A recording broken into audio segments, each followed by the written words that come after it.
Eh bien, bonjour. Nous allons aborder aujourd'hui le thème de la communication, sujet important pour l'architecte qui est en permanence amené à communiquer sur un sujet extrêmement complexe qui est le projet d'architecture.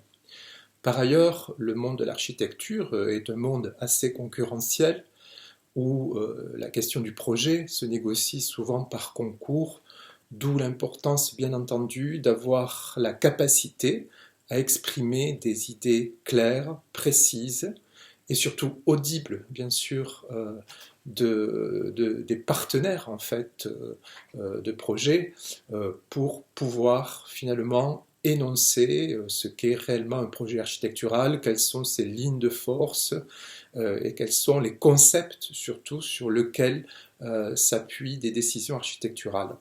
Donc nous allons parler pour les dernières séances de ce semestre de communication et je souhaiterais ouvrir le chapitre en parlant en particulier des communications assistées par support visuel et en particulier les supports numériques élaborés à partir de logiciels par exemple comme PowerPoint ou logiciels équivalents.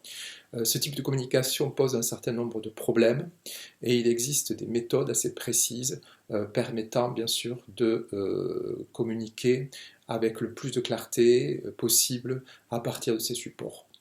L'une de ces méthodes est une méthode qui a été repérée lors de conférences d'un professeur américain qui s'appelle le professeur Lessig et qui était tout à fait remarqué par la clarté, la qualité et la pertinence de ses présentations. Donc je vais vous parler ici un petit peu de la méthode Lessig qui en réalité est une méthode très simple mais qui demande de beaucoup élaguer en fait le discours que l'on peut produire en termes de communication. Donc nous parlons maintenant de la méthode Lessig. Bien souvent, les présentations issues de logiciels comme PowerPoint se révèlent être des présentations assez confuses et nous allons essayer de comprendre pourquoi. La difficulté, bien sûr, c'est que nous mêlons à la fois une présentation orale et une présentation visuelle. Or, le discours suit un fil chronologique, il se déroule dans le temps, tandis que le visuel, lui, s'impose ponctuellement au regard. Et il est assez important de filtrer la quantité d'informations que nous recevons. Or, la plus grande quantité d'informations que nous recevons est celle du discours. Il est donc opportun, salutaire, de faire en sorte que le visuel soit le plus synthétique possible et le plus minimaliste possible. Il faut absolument éviter, entre autres, d'être redondant avec le discours, c'est-à-dire que ce que je montre visuellement, si c'est constitué également de textes qui viennent redoubler le discours, eh bien là, on a une dualité qui produit à la fois du conflit, parce qu'on écoute et on voit en général quelque chose qui est dense, difficile à décoder, et donc là, au niveau perceptif, il y a quelque chose, bien sûr, qui est difficile à concilier. Donc comment bien se servir de ces présentations visuelles? Eh bien tout simplement en évitant les effets dynamiques qui sont en général intégrés à ce type de logiciel parce que ça rajoute là de la distraction et il faut surtout s'assurer en premier lieu que le sujet colle bien sûr avec ce type de présentation, en particulier ce qu'on appelle les présentations PowerPoint. C'est-à-dire que vous devez pouvoir en fait découper votre présentation en mots simples et précis. Et accompagner ces mots simples et précis de visuels qui soient aussi simples et qui sont sélectionnés, bien entendu, pour leur qualité. Ensuite se pose la question, bien sûr, de la visibilité qui complète finalement la notion de lisibilité. hein, c'est-à-dire que les diapos doivent être lisibles, mais aussi visibles, c'est-à-dire que tout le monde doit pouvoir lire une diapo, même les auditeurs qui sont assis au fond de la salle. Bien sûr, parce que se posent les problèmes perspectifs et un écran vu du fond de salle peut être de taille extrêmement réduite dans le champ visuel du spectateur. Donc les images ainsi que les mots doivent être lisibles et compréhensibles, même de loin. Donc ça va bien sûr engendrer un choix d'images particulier, un choix de mots également particulier, ce qu'on pourrait appeler un principe de sélection de mots-clés et d'images clés. Donc il s'agit en premier lieu de mettre le moins d'informations possible par diapo, et il vaut mieux utiliser des visuels, mais des visuels simples, immédiatement reconnaissables, qui d'ailleurs ne sont pas forcément redondants avec le discours, mais peuvent être aussi des sortes de métaphores qui permettent justement, par un léger décalage, mais une pertinence de l'image, d'ancrer finalement le discours. Donc on évite finalement les images qui seraient polluées en plus par voilà, d'autres éléments visuels comme des pavés de texte qui finalement vont encombrer l'image et entrer en conflit avec le flux du discours. Donc, il faut absolument éviter que notre auditoire se retrouve en difficulté et perde le fil. Donc, on va aussi oublier les listes, c'est-à-dire oublier ce qu'on appelle en typographie les puces. Non, pardon, ce n'est pas ça, ça c'est une puce. Euh, voilà, ici, les puces, c'est ça.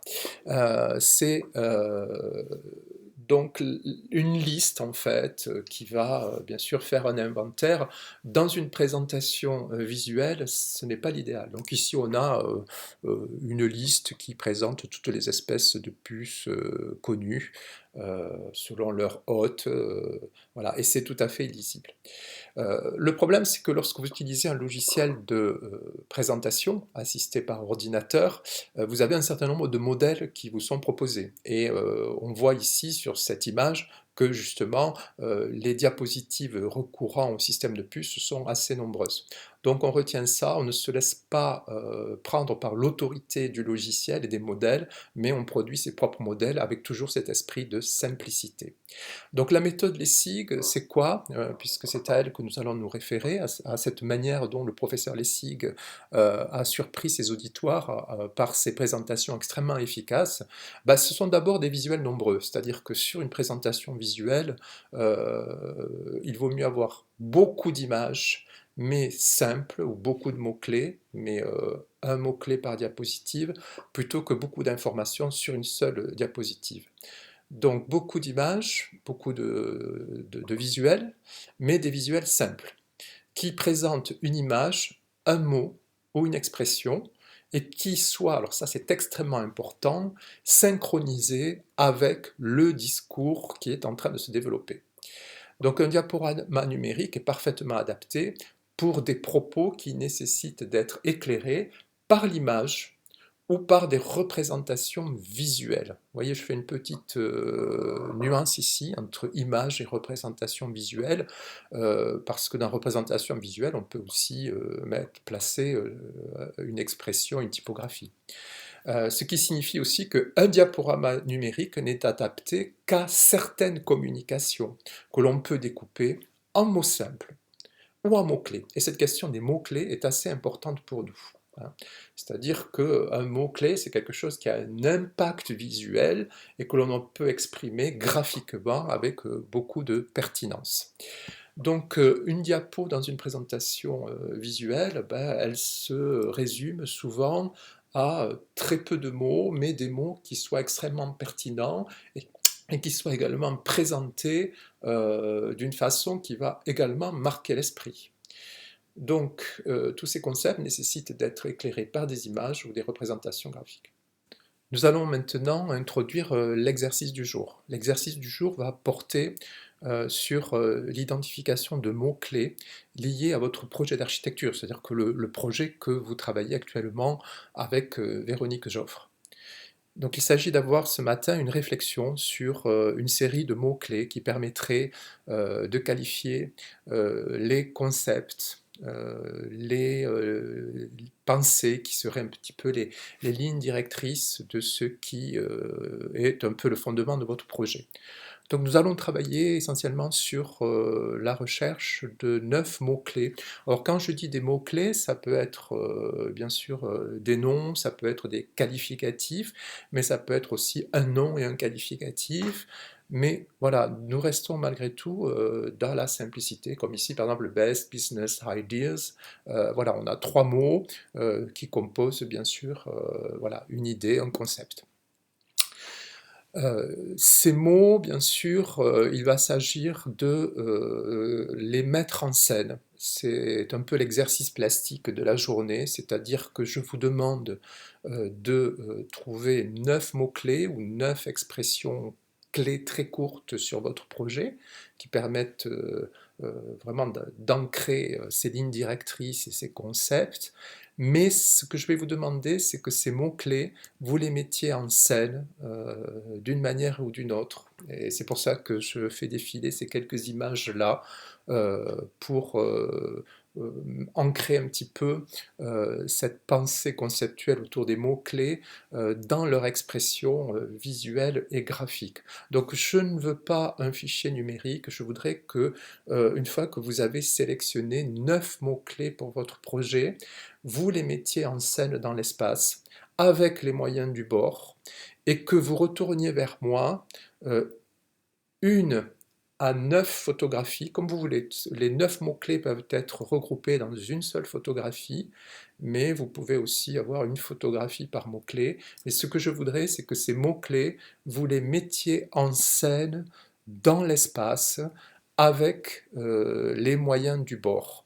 Donc ça implique que vous ayez une capacité, bien sûr, d'une part à conceptualiser, c'est-à-dire extraire 9 mots-clés qui permettent de créer une sorte de polarité conceptuelle autour de votre projet, et que ces 9 mots-clés, vous les matérialisez dans l'espace, et que vous fassiez une photographie de cette matérialisation des mots-clés dans l'espace.